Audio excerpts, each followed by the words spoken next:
Okay, we want to do the clerk general first, Yeah, so moved. And yes. and the requisitions next. I don't have, Any questions? I don't have a problem with them. And yes. Yes. I have one add-on. I have a resolution to approve reappointments to the Warren County Board of Trustees of the Community Authority of Union Village. So moved. And yes. Yes. That's all that I have. Okay, so Matt, you're up for our work session. Morning, how are you? Morning, good, how are you all? Good. So the first of the two work sessions today is regarding the Miami Valley Gaming TIF that is in place. So just a little bit of background, the current TIF that is in existence was a 10-year TIF that has 75% amount of pilot payments that would go into the TIF. That was established back in 2012 when the Racino was coming online. We're at the point now where that TIF is set to expire at the end of this year. So there was an opportunity, we started to just do some diligence on it earlier in the year. There is an opportunity to extend that TIF. You can go out to a 30-year term. Obviously, you can go up to 100% of the pilot payments that go into the TIF. So we started to do some preliminary research around if that would make sense. One of the first things we did was reached out to the engineer's office to see if that would be explored. Are there viable projects that could benefit from that money? The engineer's office came back and provided a list of 6 or 7 projects that would benefit or could benefit from that money. Honestly, the list of projects they gave far surpasses what that excess TIF would produce. We also had to, in order to consider it, both the Lebanon School District and the Career Center would have to review and provide sign off. We approached both of those entities, and they have each agreed to agree to those terms. They would be made whole, so there would be compensation agreements that both school districts would receive all of the revenue that they would otherwise receive. And we believe by doing this, we worked with the Port Authority's financial advisor to get some numbers. We believe it would produce about $4 million of value here over the next 20 years that could go towards projects. Like I said, the engineer's office had provided a list. So that's the request today, would be to extend it from the current 10-year 75 out an additional 20 years and an additional 25%. So it would go to a 30-year 100% TIF that could then be used to fund infrastructure projects. School district's okay with this? Yeah, because they, within this, they would have compensation agreements that they would be made whole.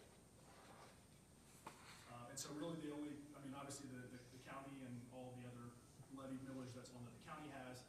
We did have a conversation with the township. The township sent us a document on Friday. They said that they're generally supportive of the concept.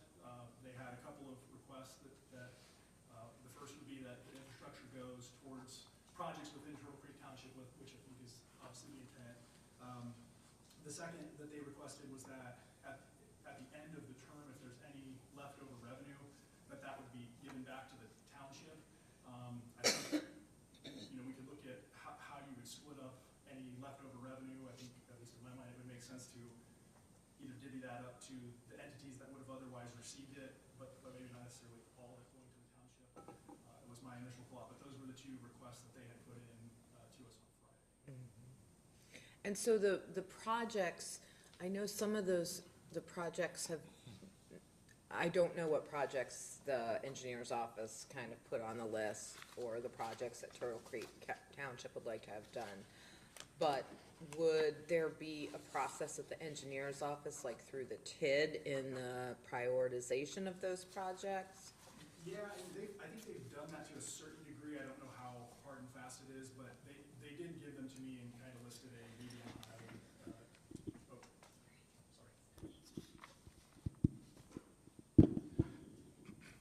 They did give a high, medium, low level of importance to the various projects that they provided.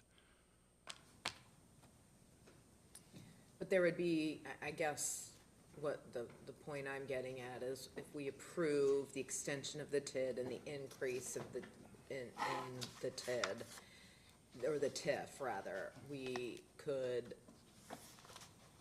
those projects, we're not committing to any particular projects, we still Right. can Yeah, weigh we- in on those projects. Correct, yeah, we'd still have that discretion.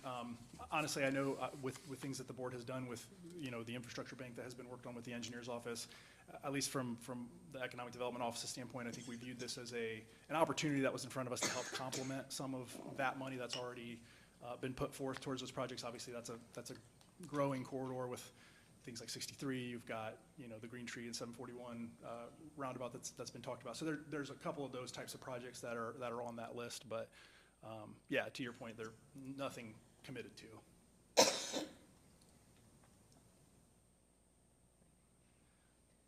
So you're asking us to, there's a resolution? There is a resolution in front of you, and so the resolution as presented would extend the TIF an additional 20 years, and it would go from 75% up to 100%.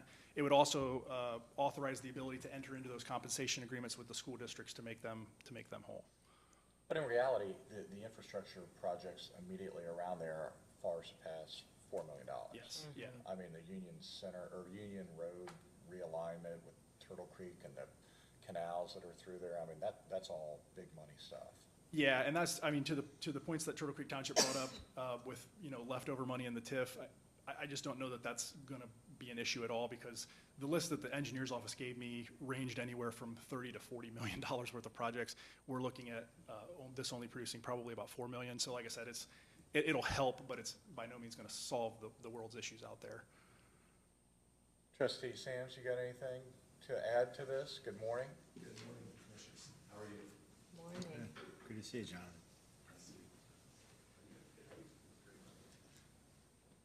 Good morning. Just to give a little back, nice to see everyone, by the way. Really? You too. Thank you very It's much. very nice to see you. Thank you. It's been a God-given an opportunity is what it's been. Praise the Lord. That was unbelievably good news yesterday. So just a little background on this TIF, just so you know where Turtle Creek's coming from and what our thought processes are. If you go back to when this TIF was originally established 10 years ago, Turtle Creek had no industry within and still have very little. We're working on it. But we negotiated with the state. Martin helped us think through the Racino.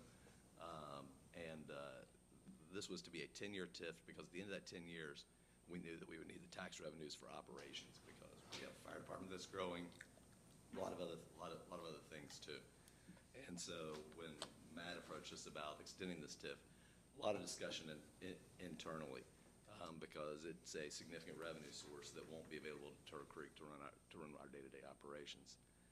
Nonetheless, we also recognize and are grateful to the county for the work that you have done and the commitment that you have made to Turtle Creek.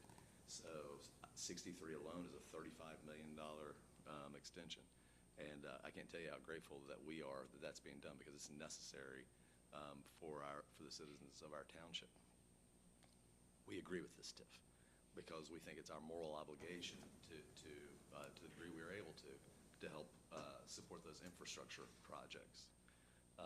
Going back again, 10 years ago again, the township was not mature enough at that time to be able to implement the TIF itself. Today we could do it, but at that point we could not.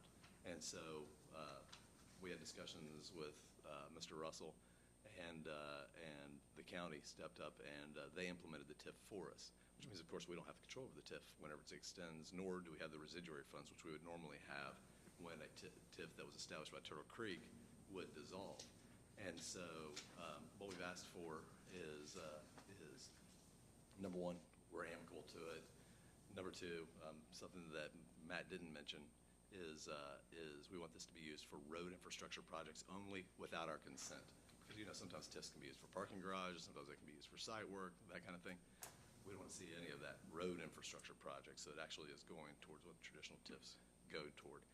We're not saying it can't be used for anything else, but without our consent, so that we're involved in that process. And then finally, I don't disagree that it can be pro-rata distributed between the entities if there is any funds. And as Matt indicated, it's not likely to be any funds, because we have such infrastructure demands, particularly through that corridor. So those are our thoughts on it, and why we're thinking what we're thinking. Well, I think those are all very reasonable recommendations, and I certainly wouldn't have any problem in stipulating to that fact in writing. I mean, I don't, in the documentation, I don't know how my colleagues feel about that, but I think it's the intention on road projects only, but you just never know, and I think our partners should have a say in that too. Yeah, and I had failed to mention that. I will note of the list of projects that we've got from the engineer's office, everyone is purely road related, at least to my knowledge, there's nothing else. So who's controlling where the money is allocated? Is that us? Is that the engineer? It would ultimately be the county commissioners, since you're the ones that control that TIF. I think there's probably, to Commissioner Jones's point, there probably needs to be a process of some sort of decision-making, whether that's maybe a work session with the engineers and economic development, or whatever that looks like, to make a determination on which project should get that funding. But ultimately, it would be you all. And I've got no problem, because we don't know what a future board potentially would do. However, again, I don't think it's gonna be relevant, because we're gonna be spending this money sooner rather than later, and we'll probably bond this out, spend the money up front, and then just make payments over a long period of time. So the money's gonna be spent. But I agree, if that's what the township wants, I think we should stipulate that in the document, that anything outside of public roadways, the township would have to sign off on that decision along with the Board of Commissioners. Yep. But again, I don't think it's gonna matter, but yeah, I've got no problem putting that in. Okay. And like I said, the township did provide sort of a draft MOU for consideration. I don't know what the best process is. I could give that to the prosecutor's office and have them review it, and assuming it's okay, maybe just attach that to the resolution if that's what the board wishes. Bruce, do you have a problem with that? No, I don't. All right, so we don't have that, that's not in the resolution that we've already prepared, though. But you can make it part of the resolution, and we will tweak the Okay. content of the resolution to reflect All right. whatever you approve. Very good. Any other comments? Okay, so, do we want to read this by title only, and then have you all make a motion with the amendments consistent with? Okay.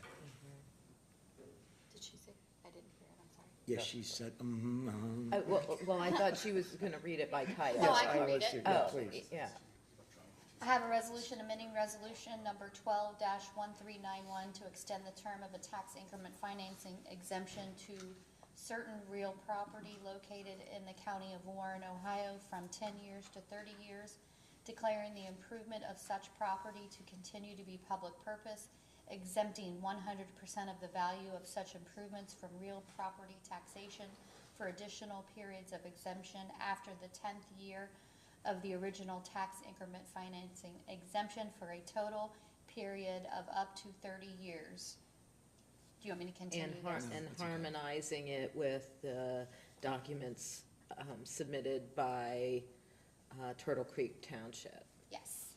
So moved. And second? can you call the roll on that?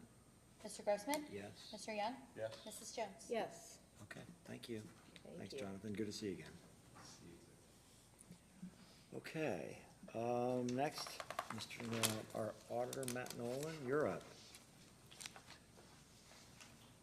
I guess we should ask your opinion, make sure you were okay with the last one. We've had lots of discussions. I do not love the Racino TIF, but I think that going forward, it makes sense what you decided to do, so.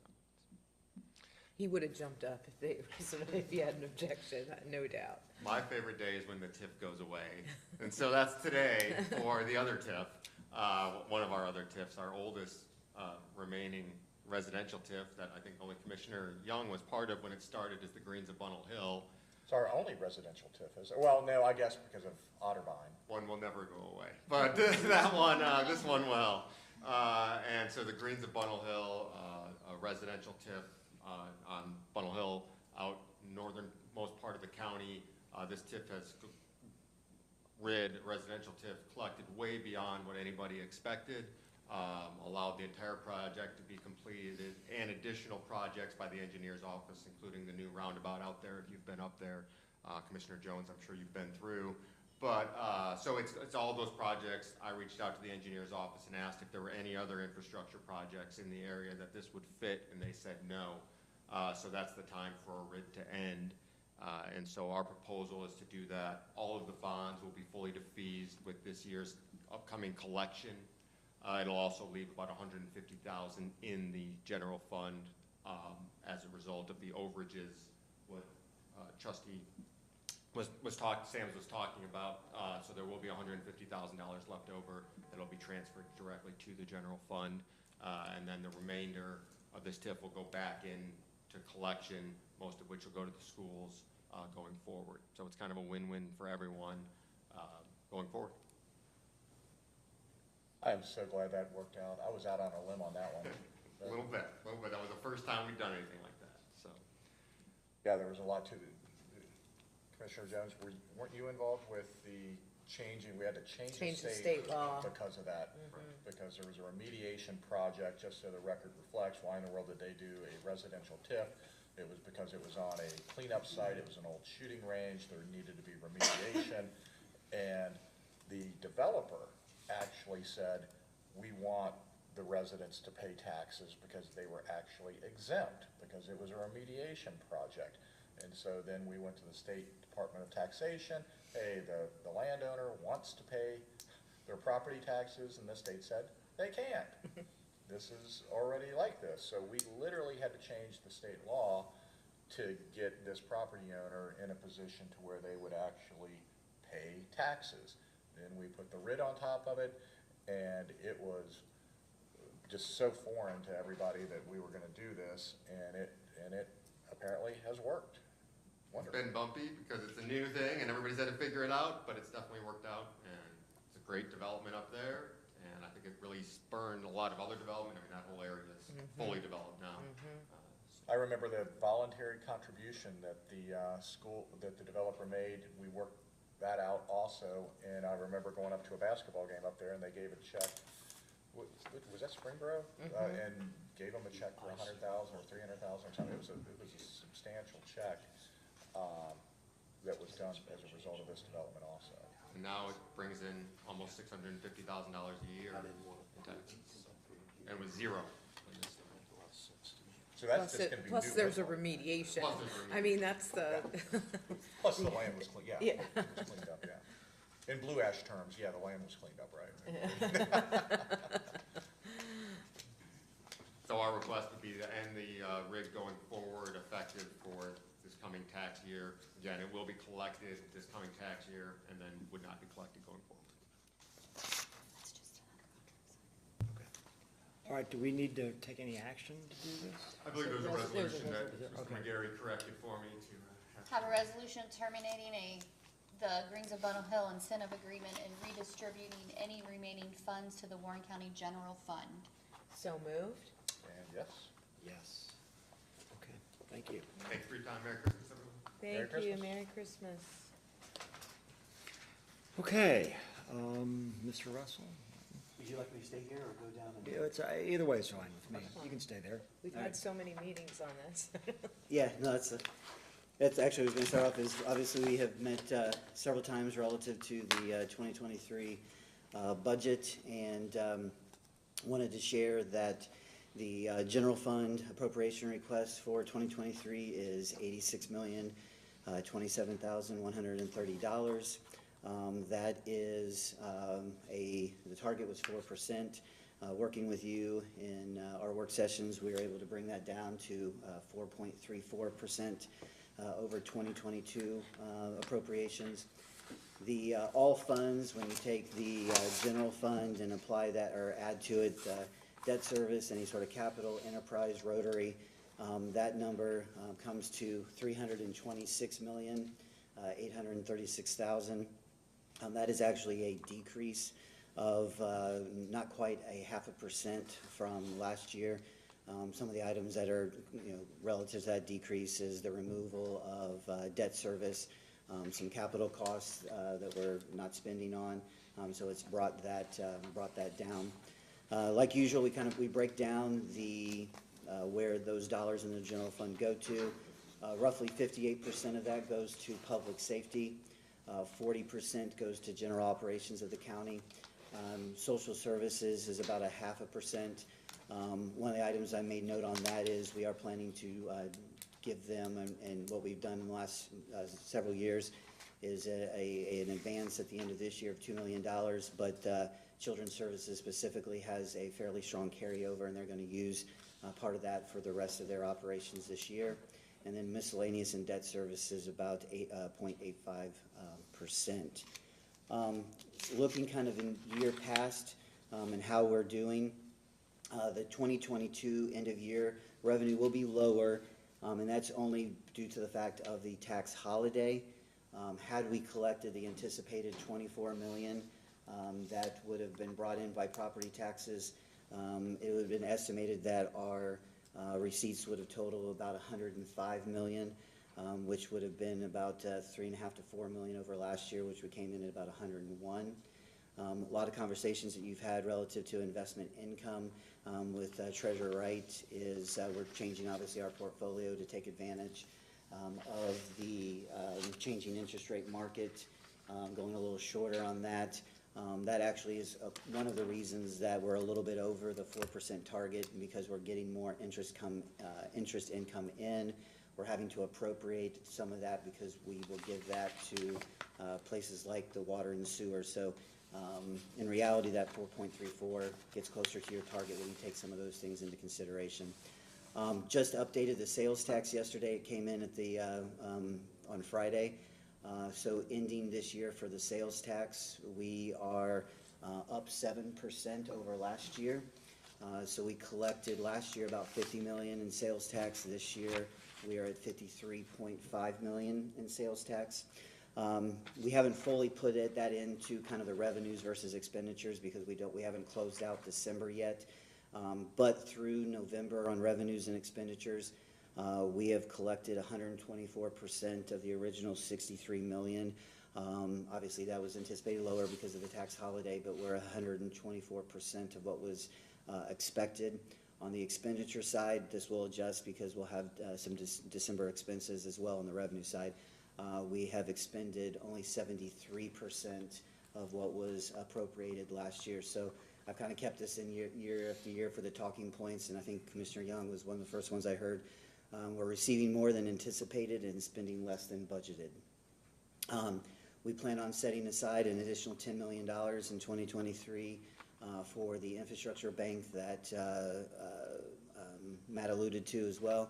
The original was to do 5 years at $7 million for a 35, but because we've been strong, we've actually upped that last couple of years to $10 million.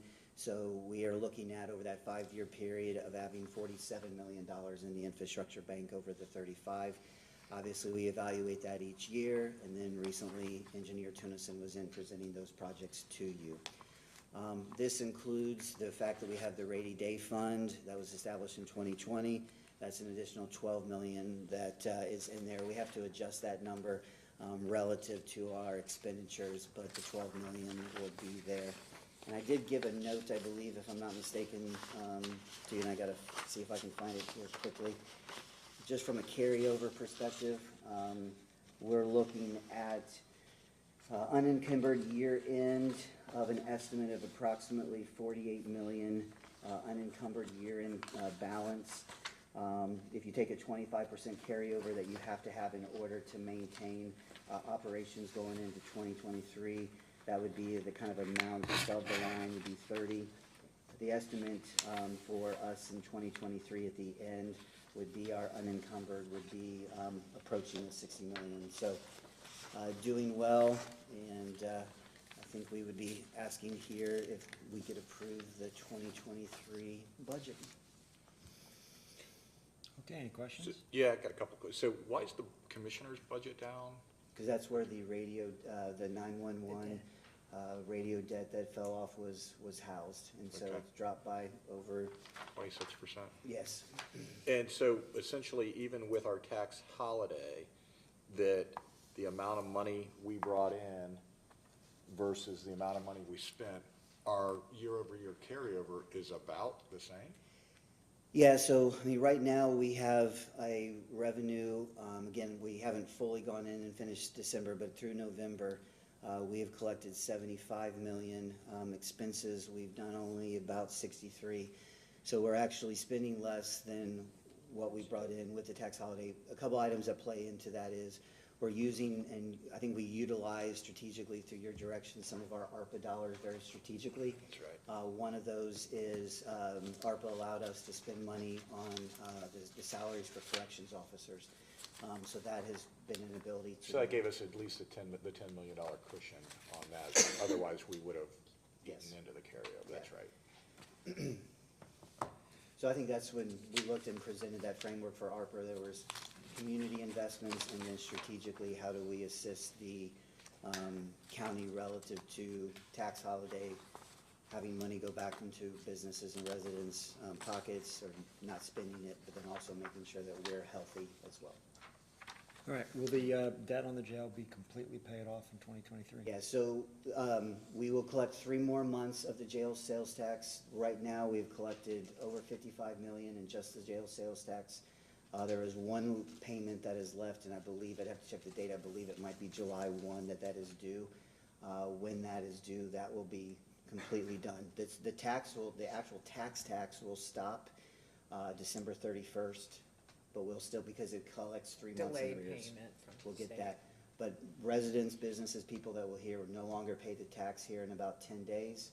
We'll get 3 months left over of it, final payment due in the summer, and it'll all be done. Okay, thank you. But I think another thing to be said on that is, because of the collection of the sales tax and because the sales tax has been so strong, we had to, if you remember, we set about 10 million aside prior to. Most of that $10 million will not need to be used because the sales tax on its own paid for the jail. So that is, again, a testament to the strategies that you put forward. And that will eventually, because that's an encumbered carryover right this second, so we will basically either target that for some other capital project, or theoretically, we could move it back into our unencumbered balance, which would go from 48 to 58 in a heartbeat. Yeah, I think a couple different strategies that we would, Tiff and I would look to present to you would be is, as an example, one of the things that you see that we talked about in the budget cycle is that things like the cybersecurity that telecom has looked at, that is a capital expense that by law is allowed to be spent out of those dollars you set aside because it's for public safety. So there are some potential uses that we can use for that. If we get to a point where there are no other uses that you want, we do have the ability, I think, to petition the court to bring that back to the general fund if desired. So there are We multiple also- strategies we could use. We also have a facilities facilities evaluation that we should be getting Correct. here soon. When we'll be getting? We have a second meeting with them, I think the first or second week in January. They met with Tiff, myself, Trevor, and looked at it, and we kind of gave them our first perspectives. One of the things that we did let them know is, obviously, this kind of started with the discussion around county court. However, we have approximately, I think, $7 million set aside already for the county court. The clerk of courts has indicated additional resources are come back. So it may end up being we'll have to wait and see, but in a perfect scenario is we may have the cash for the county court, and the other dollars that have been left over from the jail might go for the second or third iteration of the next, whatever that next phase looks like. Well, my thoughts are, number one, we appreciate staff, as Commissioner Jones always says, we appreciate the staff's hard work and the other elected officials that are philosophically aligned with what our ultimate goal is, which is provide the best services we can while in a very conservative fiscal position.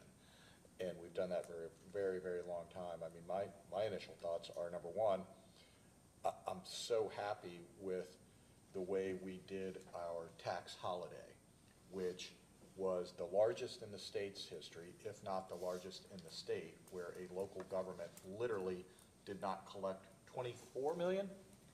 Well, it was almost 50 altogether with your partners, but for the specifically of the county, Warren County, yes, 24 million when you add the DD and elderly services, it approached a total of almost 50 for the entire. Correct, who followed suit, but direct taxes coming into us, 24 million, plus our partners, nearly $50 million was not collected during this tax holiday. And guess what happened to your services? They stayed the same, if not got better, and our budget stayed about the same.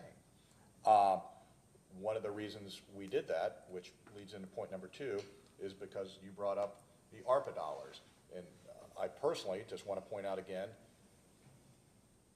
that I am not thankful to the federal government of spending those ridiculous almost $2 trillion, which the $6 trillion over the last 3 years that we spent, 100% has accelerated, if not caused directly, this inflationary environment, which makes me even more happy that in an environment where inflation is running 6, 7, 8%, hopefully it's peaked and is rolled over a little bit, we are increasing our budget by 4.34% in an environment where the average cost of everybody's stuff is going up, again, 7 or 8%.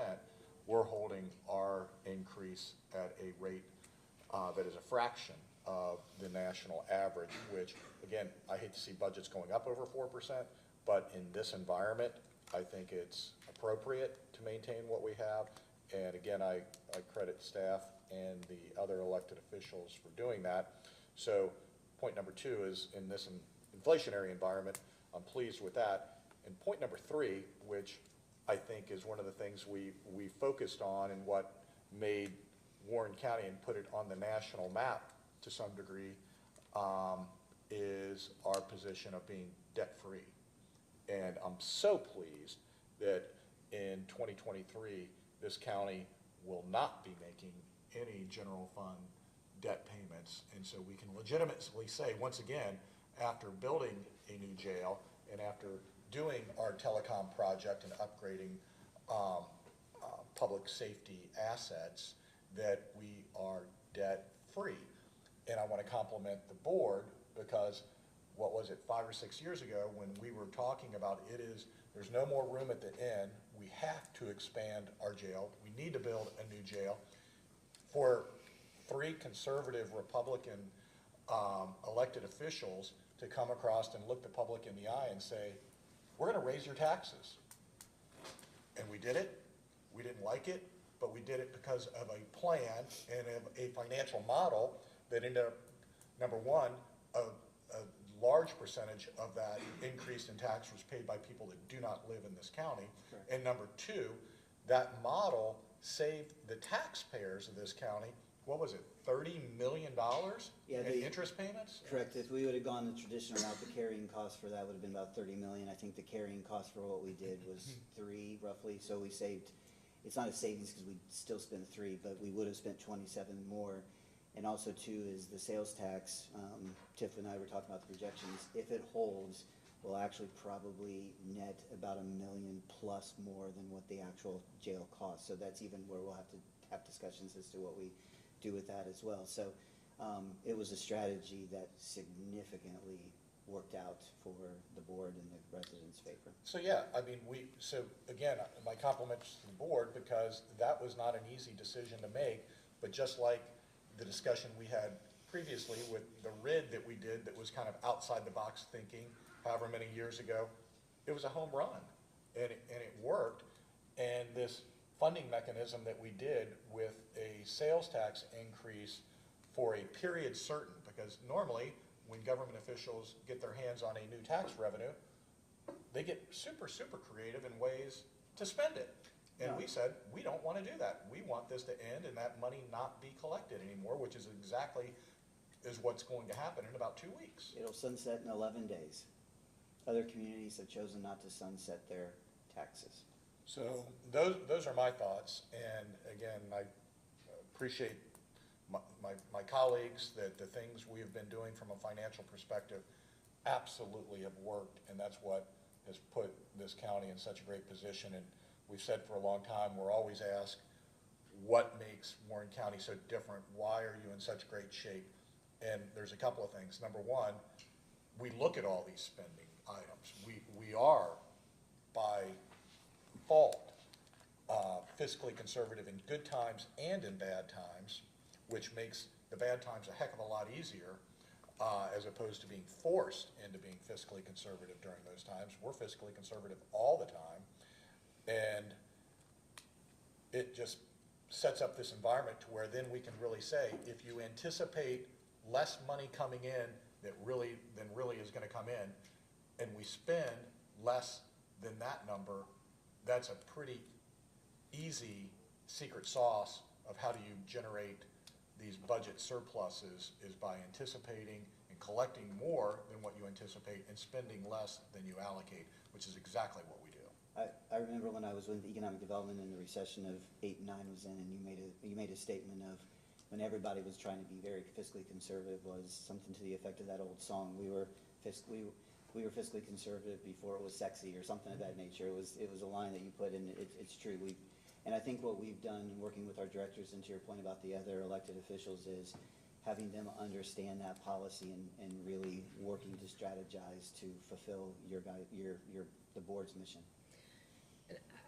I think I appreciate everything that Commissioner Young said, echo that, and would really add, I think that we're so very blessed to have the employees that we have in the county, and who very much also share our point of view about tax resources and the need to be prudent with them. And I think this budget that we brought forward reflects their input, as well as modest pay increases for our staff and some small changes to our health care for employees that make for big improvements in keeping these employees that share our point of view and just do an incredible job on behalf of and in service to our taxpayers. And so I think that this is a real balanced, obviously our budget's always balanced. We have to have a balanced budget, but I think it's also balanced in nature, in taking lots of input from our directors who've really stepped up and engaged in this process, along with Martin and Tiffany and others. I'm just really grateful to be here, and as Dave says, in this particular environment, to be at just over a 4% increase in our budget, still to be putting in our rainy day fund, still to be putting in our infrastructure bank, I think is a really good day in service to taxpayers. Okay, well, thank you. And I just to clarify, I think that, so there were 3 sources of revenue that the county forewent in order to provide for the single largest tax cut for 1 year in Ohio history. And that was, one, we gave up and did not collect $24 million from the amount of the real estate tax that we are by law allowed to collect each year. And so we gave that up for the year 2021, which is payable because it's paid 6 months in arrears. That's all paid in 2022. And therefore, in both the February 2022 bill and the July 2022 bill, that reduction was reflected. In addition, there is revenue that's collected through levies that are put on for our developmental disability fund and for our senior services fund. And for years, those funds have been collecting through their real estate tax far more than they needed. And they were collecting a significant, very significant surplus. So we and our auditor went to them and asked if they would agree to allow us to not collect that money during for the 2021 tax year payable in 2022, so that we could get the remaining amount needed for the complete, as David coined it, tax holiday. And so that's what was done. In addition, the public should know that we've noticed the surpluses in those for the developmental disability levy and for senior services. And so when those levies came back up again, we actually reduced the amount of those levies so that those surpluses would not be collected as higher rate in the future. So that's what we did, and I'm pleased that we're able to manage that.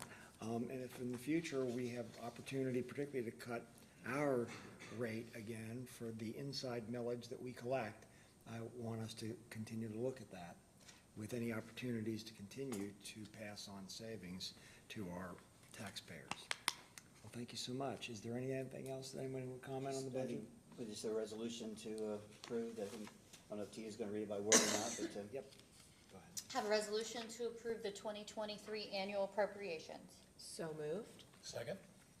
Yes, and why don't you read to give us a roll call on that? Mr. Grossman? Yes? Mr. Young? Yes. Mrs. Jones? Yes.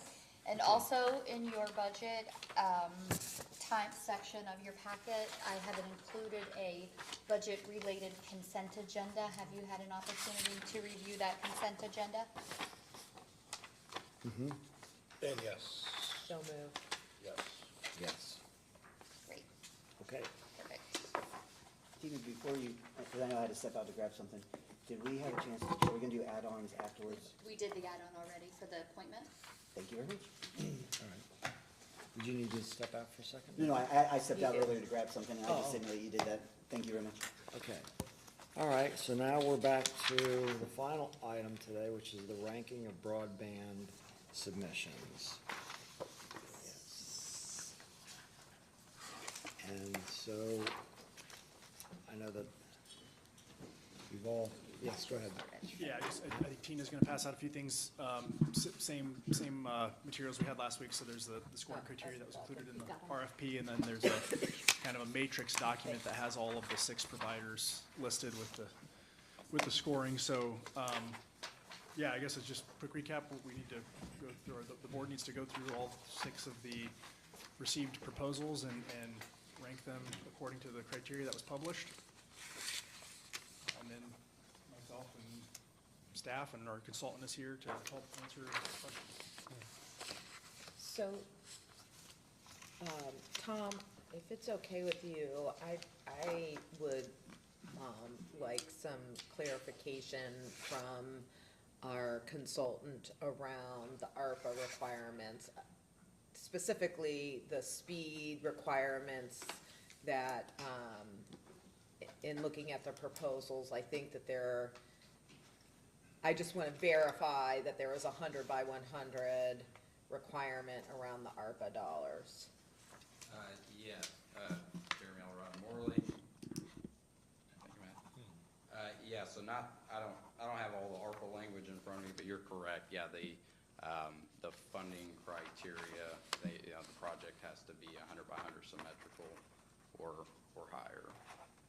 Now that's a lot wrapped into a small nutshell. But Yeah. yes. That's what was my recollection, but thank you for that.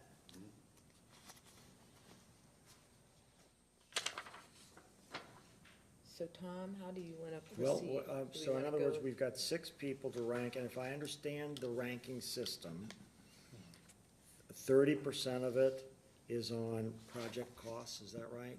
Yes, yeah. And then 40% is on their proposed solution, 20% is on applicant background, 10% is on completeness. And so is the way in which this should be ranked is that we take, because it all has to add up to 100, that we give a number score that's up to 30 for project costs, a number score that's up to 40 for proposed solution. Is that Yep, how we should do it? yep, that's correct. Okay.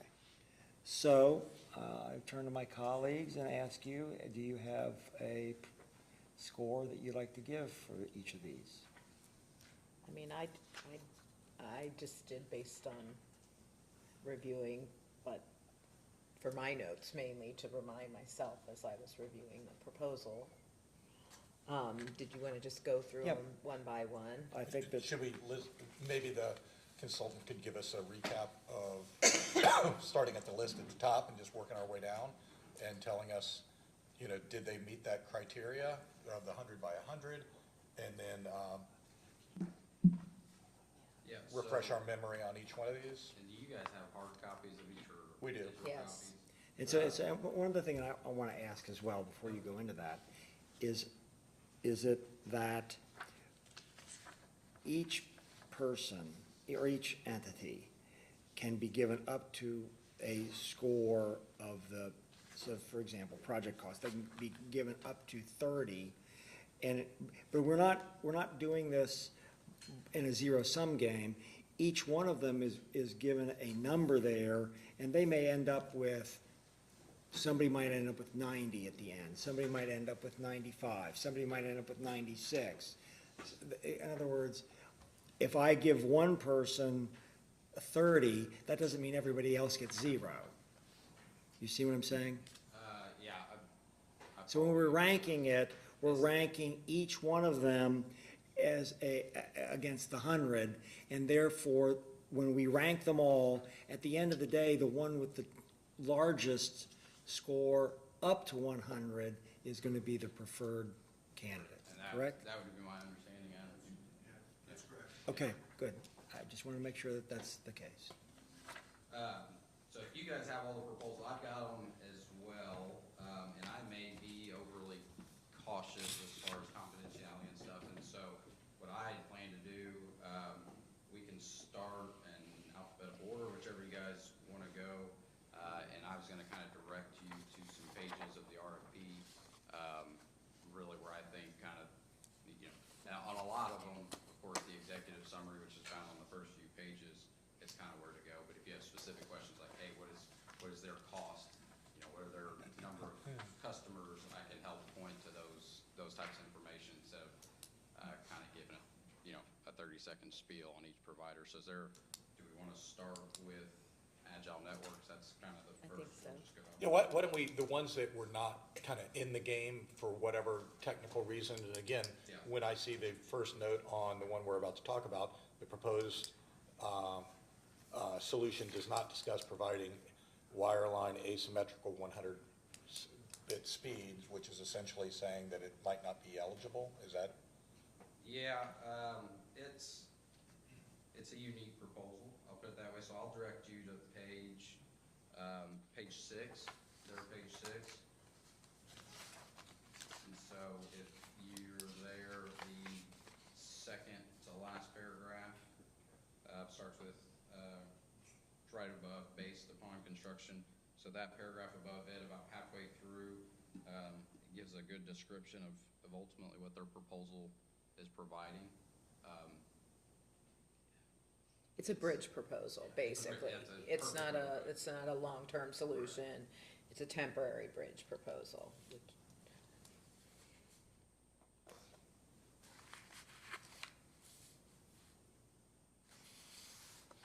And if we're looking for a long-term solution, I would say that we probably, not probably, I would rank them lower. Yes. So, Mr. President, how do you want to be the keeper of the score? What do you want to do? Yep, I'll keep the score. So I don't know how to rank that, whether that's a 0 or whether that's like, oh, we're going to give them 75% of it. Well, it is sort of, I suppose it's sort of arbitrary in that we need to just discuss what we think as we've done previously. I guess I would just know, like, on the completeness of the RFP, I think everybody completed the RFP. So I talked to Adam, I think what would maybe be appropriate is we kind of do that and go through all the proposals. So obviously. Okay, you want to compare them all at the same time. And so, I'll let Do, Adam, you think that what we should do is we should go each one on each category and then go each category down? I think so, because I think that'll stop you from looking at one in isolation, Yeah. picking Okay, an that's fine. arbitrary Let's do it that number. way. Kind of do a more of a comparative analysis. You can say, you know, So I think compared that, to the others. and one of the ways in which I thought about this, because honestly, I don't know how to score this when you take 30 or 40 or whatever, but it's a lot easier to score it in terms of saying you're first, you're second, you're third, you're fourth, you're fifth, you're sixth. At least in my thinking, that was simpler. And then if we want to, if we're required to give a specific number, then, you know, okay. But at the end of the day, for me, it was easier because I don't know, I don't know how to say, oh, well, that's a 28 as opposed to a 25. But I do have a better feel by saying that's the one that I think is the best. Well, I would recommend to whoever designed this in the future, we go back to the way that it was normally done, which is we score each one of these categories out of a 10. You know, the low-cost provider would get the 10 out of 10. And then that totals a certain number, and you're weighting each one of the categories. As you know, it's difficult to say, oh, this one's out of 30, and you're 75% out of the 30, as opposed to, I know who the 10 is. You know, I know, you know what I mean? That's the way we've normally ranked these, so I know we would follow this guidelines, that it was already laid out, but moving forward, I would like to go back to the way of doing it, you know, each one of the categories out of potential 10 points. And then we know who's at the top, and then you're weighting that. There's 6 categories, so theoretically you can get a maximum of 60 points if you were the 10 on all 6. Yeah. And then you're. And as we go through, and that makes 100%, I agree with that. What part of this endeavor, part of this challenge is, and you guys have seen it, we got some creative proposals, some unique proposals. And so, like, for example, that first one, you're kind of looking at a pound for pound, because we didn't say, hey, whoever's the cheapest wins this category, Yeah. whoever's most expensive loses this category. It's kind of a efficiency, you know, pound for pound perspective, which makes the scoring Which is challenging why for sure. I sort of propose that on the completeness and the background and qualifications, that they would all be scored. I viewed them all as complete RFPs, and they seemed to meet the qualifications and capabilities. And just to take those off the table, if you're in agreement, that all 6 proposals were complete and they had the capabilities of doing the project that they brought forward. Leaving us then to talk about the solution that they proposed and the costs that they asked the county to bear as part of that solution. Because I think if we're just looking at, if those are all things being equal, I think we had a couple of solutions that I don't think, in my estimation, a bridge proposal wasn't really what we were looking for. And so, like, that seems like an obvious one on the proposed solution. There are a couple of proposals that are offering up complete coverage to the county. And then you look at the costs and the county contribution, and you can see a distinction between proposals in that. So I would just suggest that, at least from my point of view, those 2 categories seem to be a wash. Like, I think everybody met that threshold. I agree with you on the completeness of the RFP. My only thought would be that I think there is a difference in background of someone that's actually done a countywide project and has proven their capability and has the resources and the deep pockets and the employee base to be able to do something, as opposed to, we think we can do this, we're saying we can do this, and we've got, you know. Yeah. I'm not saying anybody has 10 employees, but hey, we're gonna hire subcontractors. That's different than someone that has 50,000 And I think that's a employees. fair way to look at it. I was just trying to your point, trying to get us down to where, like, okay, where's really, there are basically 2 types of proposals that were brought forward. You know, there was some that were providing coverage throughout the county, and then there are some that weren't. And so, you know, I think that's a point of conversation. And then there's costs associated with those things. So I was just trying to Well, simplify I kind would of say, the conversation. I mean, that's not a bad criteria, you know, that number one, we can categorically, it sounds like we're saying we didn't want a bridge solution, so that's going to be a low-ranked provider. And however we actually rank that, let's just turn the page, and that's going to be a low. So I'm going to make an X by one that's going to be a low-ranked provider. Then if we're saying we want a county-wide solution, we wanted someone that, given all things being equal, we would like this solution to encompass everywhere, as opposed to a certain specified geographic, I would say that is also a differentiator. And Jeremy, who has said we're wanting a countywide proposal versus not a countywide proposal? So, there, I wanna back up, so there, and again, not to complicate things, and I agree with the direction we're headed here. So the 30%, that's the county contribution, again, kind of talking that being kind of the pound per pound. Well, as far as whether it's a full coverage, specific area versus the cost they propose, kind of weighs into the 40%, which is the proposed solution, because that's where it talks about number of premises, there's some other things, timing a project, that kind of stuff. And so again, it kind of plays into that overall pound per pound. We did have a few proposals that kind of got everyone, for lack of better terms, but then you've got to weigh in what costs were presented in those few proposals. Sure, so let's get there. Sure. So which ones did not have a countywide solution? Okay, I follow you. So the ones that did not, I will say generally have a countywide presence were, they did not, again, Agile, of course, Bridgewired, Brightspeed, and then Little Miami Gig.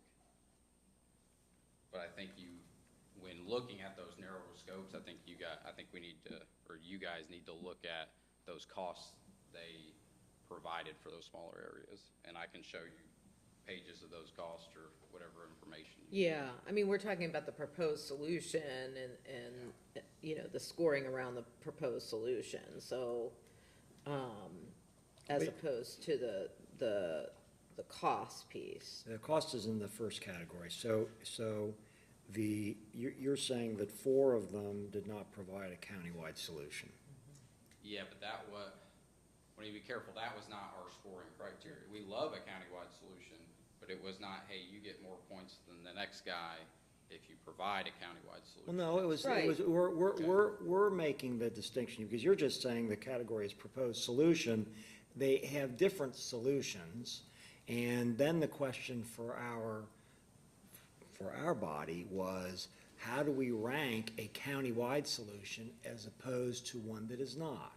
And do we prefer a countywide solution? That's a judgment call we're making for the ranking purpose. Sure. And that's why the question was asked to you as to whether or not, which ones have a countywide solution and which ones don't. And I perceive that the point of the question was that the questioner prefers a countywide solution as opposed to one that's not. Okay, yeah. Yeah, I think that's exactly correct, because to the point of sort of these sub-items within the section, those types of points are all listed in there, and that's kind of to your point of a judgment call, those are just some criteria that the board can weigh heavier here or less heavy here to kind of come up with a number within that 40% of this, overall scoring. So I think that's perfectly logical to say, Yeah. even though we might not have specifically said it, the board is now making that judgment call of, now that we've seen the proposals, the ones that maybe covered a full county is more important Well, to we you. didn't necessarily know that was what we were looking for until we saw the proposals, what was possible. But that's why, on the question of background and qualifications and capabilities, it's, I thought that was consistent with the proposal that was brought forward and what they're asked. I mean, we had one proposal that they actually didn't ask for any resources, and they said they were gonna do it anyway. So, they asked us to consider a loan, but I don't think that was consistent with the ARPA piece because of the liquidation, requirements, but, so that is also another, kind of variable or differentiator, I suppose. I would agree with Matt to the extent, the discretion is all yours. So, I mean, and because of the complexity of the proposals we got, the uniqueness and the variety we got, it makes this, these 4 categories challenging, but ultimately. Sure, Yeah. but let me go back to some, where I think it's easy. I think that in terms of the kind of RFP we submitted, and I agree that all of them would get a 10. Because they gave a complete response to us, and so I don't think that that's a differentiation. In terms of applicant backgrounds, when we look at each of their backgrounds, qualifications, and capabilities, I'd like you to comment about that, because I think that clearly Alta Fiber and Charter Spectrum have a 20, without question. They're way into this business. They are the two biggest providers. And on the other hand, the Little Miami gig, which I really like in terms of their, in terms of what they've been doing, because they're so new and because they don't have a very large employee base, and because we don't know whether they'll be able to fulfill and maintain this, even though I like them very much, I would give them a much lower score, maybe a 12 or a 13 or something like that. Then with the others, I'd ask you, are the others, do you think the others have the same capabilities, applicant background qualifications as Alta Fiber and Charter? Now, I don't think they do, but how would you view that? I would agree with your analysis there. I would say not quite of Alta Fiber or. Right, and I was thinking for each one of those, because the other three, I think were kind of comparable in that thing, where I would have given them each like a 16 or something like that. It's, one way or the other, I've ranked them lower than Alta Fiber and Charter. Then when it comes to proposed solution, the question I have is the qualitative one. Do we now want a countywide complete coverage proposal? And if we do, then you're gonna give Alta Fiber a 40 for that. And I think Charter also has a countywide solution. So both of them would get a 40, and the others would get something less than that, depending upon how we like them. But at that point, we have the only other one then to quantify this, because now if that's correct, then you have Charter and Alta Fiber winning this scoring thing on my card. And then the only question is there a project cost that is going to change that analysis? Because that's a rather significant number. So what's your take on? The only other caveat, remember the proposed solution, I think with one provider was 100% fiber versus some was using. I agree with that, and that is also worth Both mentioning. providers And that's Alta met- Fiber was, Met the technical requirements. They had slightly different variations, On but both speed. providers ultimately met the technical requirements. and that would be Alta Fiber did that. Well, both did. Both They that both and met Charter. it, but, About Spectrum. But then there becomes discretion Yeah. of, you met the RFP, but if someone we think is better, do we give a higher score? I think that's appropriate, because we're not, or are we scoring exactly to, they check the box? It's, I keep thinking of, if you're gonna draft a third down back, and hey, this guy's good for the first 2 plays, but yet we've got somebody that's here for all 3 plays. We were only wanting somebody for 2 plays, but if this guy handles all 3, that's actually better, and we can determine that. Yeah. So And just that- because they, And so in your scoring criteria, kind of the subsets of proposed solution, I think the second one down, that's what you're alluding to. Yes, I would agree with that. Okay, so that would mean that you would score rank Alta Fiber higher than Charter because they're, Spectrum. they're saying, we want all new, it's all fiber. all Okay, fiber all right, everywhere. and I got that discussion point. So then I would say that you give Alta Fiber a 40 and you give Charter a 38 or something Yeah, like that. something close, yeah. Okay, all right. Then, and the others are, say, I don't know how to rank the other ones exactly Well, I in that comparison point. I mean, Agile, Bridge Wired, and Brightspeed were all sort of regional areas, and so whatever that number is, I think it's the same. They picked there were different areas, that All they, except Agile were fiber solutions. yeah, Agile was not a fiber solution, but, so,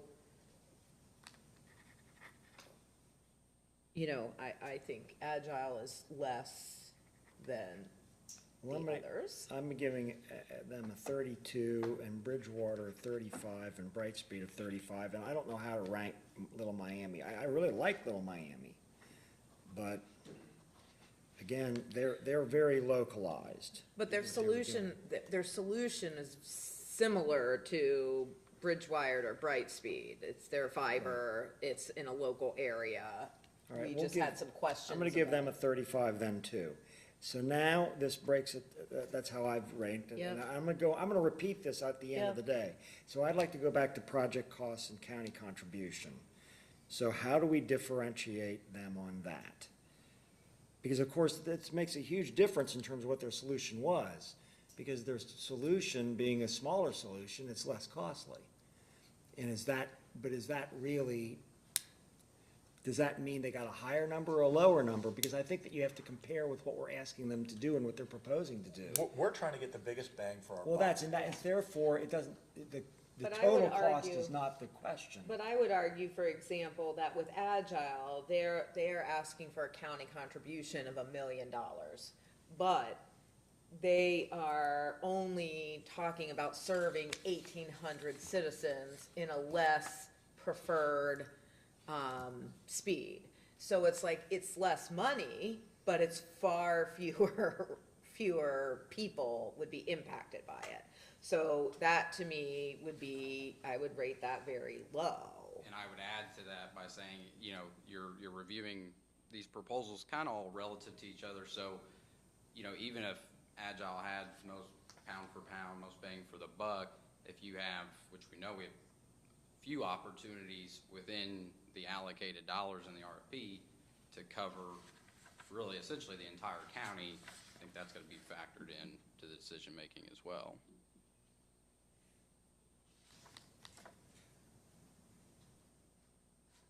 Yeah, I mean, I guess it's,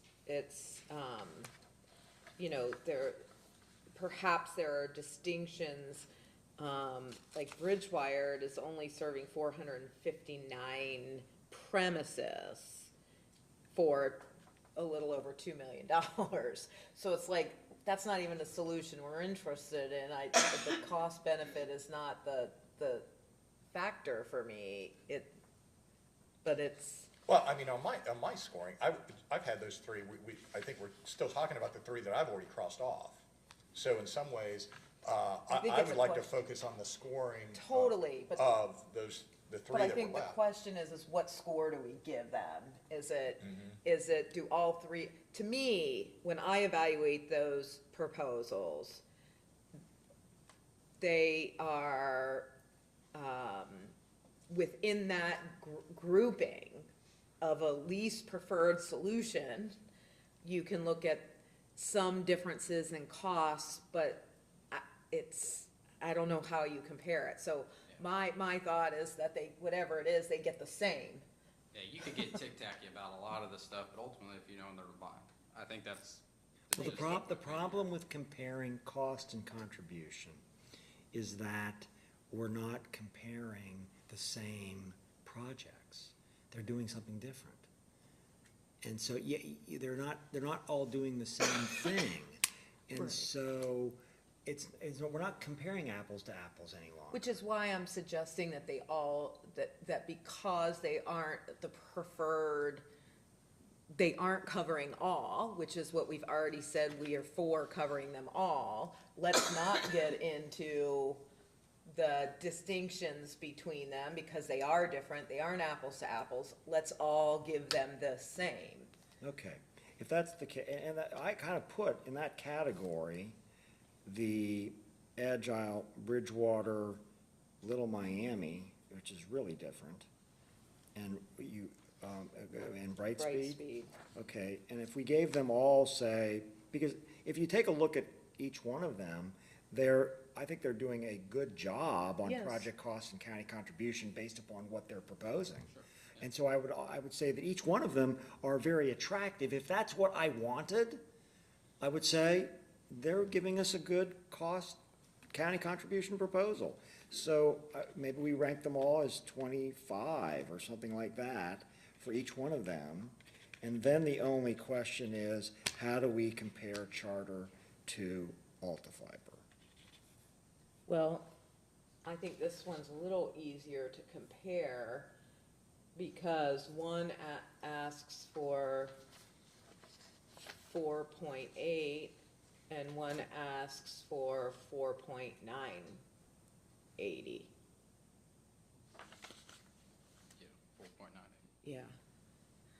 And I thought the proposed solution was more expansive with one, covering even more people than the other. And then on the technical side, the next generation solution as opposed to using some current solutions. Yeah, but I think we capture that in the difference in the proposed solution category, right? Right, so so let me ask you this. Is the fact that one asks for more money, That to me speaks to project costs and county contribution. okay, and so you would rank who higher than the other? Well, I would rate Altafiber a 30 out of 30, and I would rate Charter at something between less than that, but more than the others, because theirs was $180,000. Well, I'm gonna say then more. we'll rank Charter as 28, Altafiber is 30. Now, I'm gonna recap what I've done, and then you guys tell me if this adds up to what you got. So Altafiber, I've actually scored at, maybe this is wrong, but I've scored them as 100. Yeah. I've scored Agile as,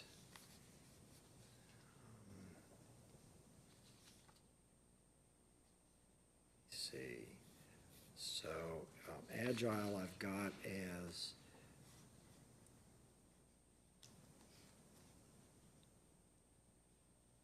83. Can you just tell I me mean, the categories? Agile's 25, proposed solution 32, applicant background 16, completeness 10. And I think that's 83. Okay. Altafiber I've got as 100. Bridge wired, 25 for project cost, 35 for proposed solution, that's 60. And then 16 for applicant background, that's 76, 10, 86 for bridge wired. Brightspeed, I've given the exact same score as bridge wired at 86, same numbers.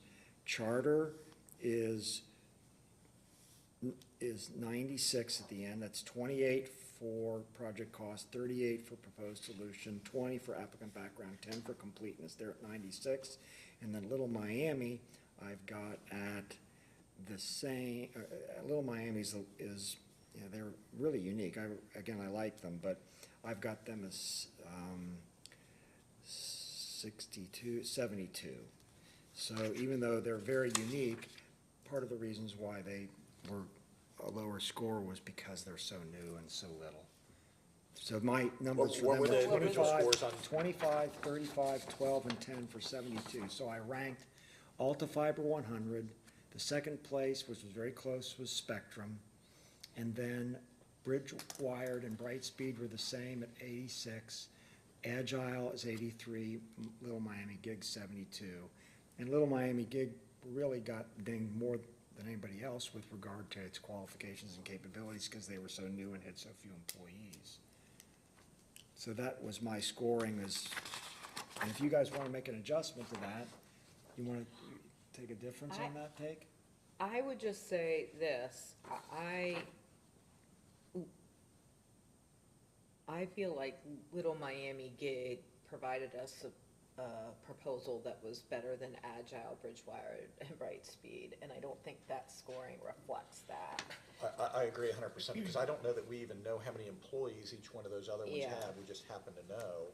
Okay, so you think that in the proposed solution, when I scored Little Miami the same as Brightspeed and Bridgewired, and I scored them above Agile, I should maybe make that like They're more like 38. Okay, Yeah. I'll score them the same as Charter Spectrum. Because it was unique and it was interesting. And again, I think we're dinging them a little bit on the background Yeah. and qualifications simply because we We dug fairly interviewed deep with them. Okay. Of getting a 12 versus other people are getting 16s. I think, personal opinion, on Agile, your 32 for proposed solution, is probably a bit high considering mean, they gave a great proposal. We love Yeah. new, fresh ideas, but quite frankly, technically didn't meet. It didn't meet this, meet Yeah, the, so I Okay, think we'll make it a 30. yeah. That'd be better? it's your guys' discretion. Okay, I mean, that, from my standpoint, that brings it down to, 81.